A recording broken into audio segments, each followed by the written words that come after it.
Hello, today we're on the final part of our recommissioning of this Virago 535. As you can see, we've already put the, I don't know what you call this little bit of mudguard here that protects the fuel tank and so forth. It's just 2 bolts, so we slid that in. We had to take the shock off to get it in, but it makes it a little bit easier. You've got a little bit more room at everything else. We took that off because we sprayed it. We had a little bit of paint issue on the side, so the cameraman decided to spray that as well. It was all a little bit rubbed off here. It's plastic. He's made a pretty good job of it. I've put the rest of the other bits and bobs back on the mudguard. We showed a video of it all coming back apart.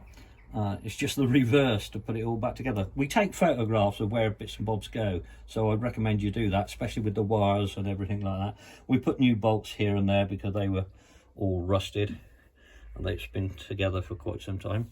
So we're just going to slide this back in now. So what I'm going to do is slide this, and what I'm going to do is just rest it on the tyre. If the cameraman can just put his hand on there so it don't slip off. I'm going to relocate these wires, or put them back. There's between the cross member and the tube in there.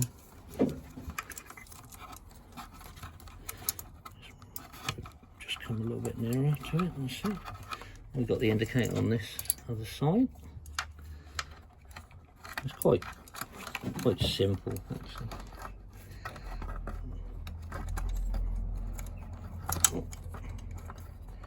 So what we're going to do now is we're going to lift it up, and there's 2 little locating. It slides, actually locates in there. I don't know if you can get that. See that there? And there's a groove there. So the mudguard slides in between that. Right, I'm going to have to pull the wires at the same time as pulling it forward.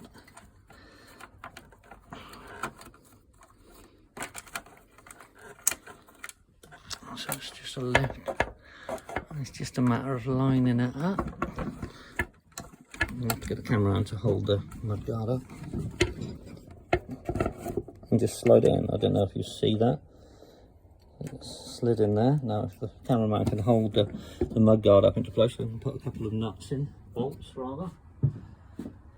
So I'll put a little bit of copperies on. I did run a tap through the threads. Just 2 simple little 10mm headed bolts in there, and we had a Phillips screw missing on the front of the mudguard, which I've found another. If we just jiggle it just a little bit, just give it a little wiggle.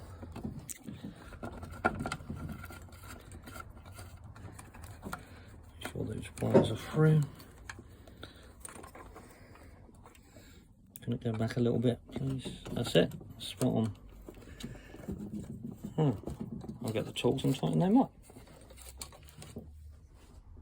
So this is a 10mm headed bolt.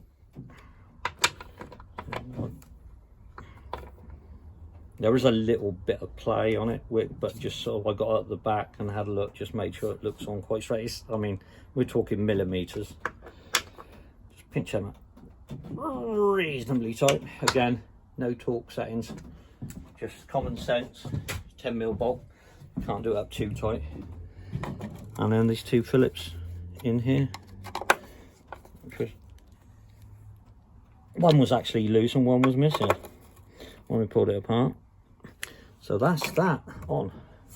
I'm just going to wire it all up now before I do anything else, just to make sure that everything works.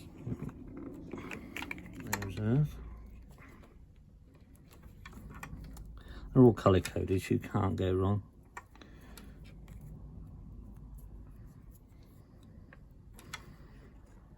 That's on there. Another Earth there. Right, so we've connected all the correct wires to the correct colours.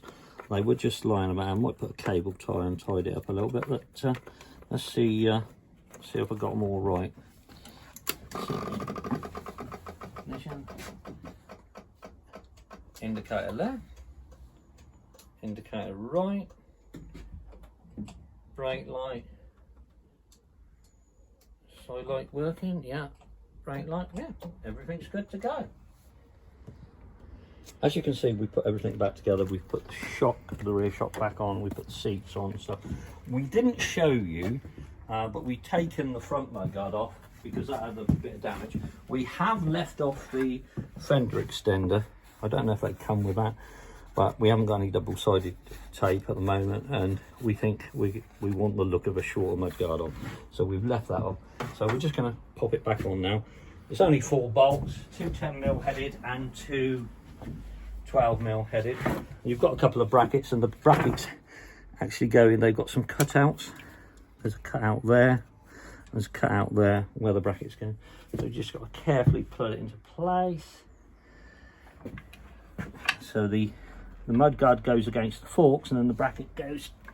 So you will find it easier to put the front ones in first. They're a bigger thread. I'll put a little bit of copperies on. And then we'll struggle to get the brackets with the bolts in a minute. Let's just start it. Now, the other two, if I can get my big hands in there somehow, put it into the bracket. It's a lot easier with the wheel out. So we've done the front ones, let's just do these little ones now. You can see there's this bracket has to go on. There's a little groove, as I showed you in the mudguard bracket. You can get your big hands in there. They are straight in there. Good. It's best to leave more loose so you can sort of wiggle the mudguard about to get them in. You know, just do them up all hand tight, and then I'm gonna tighten up. It's because I've got the big ones in, the front ones. I'm just going to tighten them all up now, and just tightening the other bolts up. As you can see, I'll put this one in, which we didn't show you. They're a bit fiddly getting it in with the wheel in, but you know, but just make sure that these brackets are in. There's a groove in there. You'll see when you took the mudguard off, it sort of sits in the groove, stops it from moving about. But so that's that. That's all tight. That's out the 10mm, that one, and the others are 12. But you know, it needs to be firm, not too tight, because you'll snap it. But so she's all back together, and next stop will be a test ride. Thanks for watching.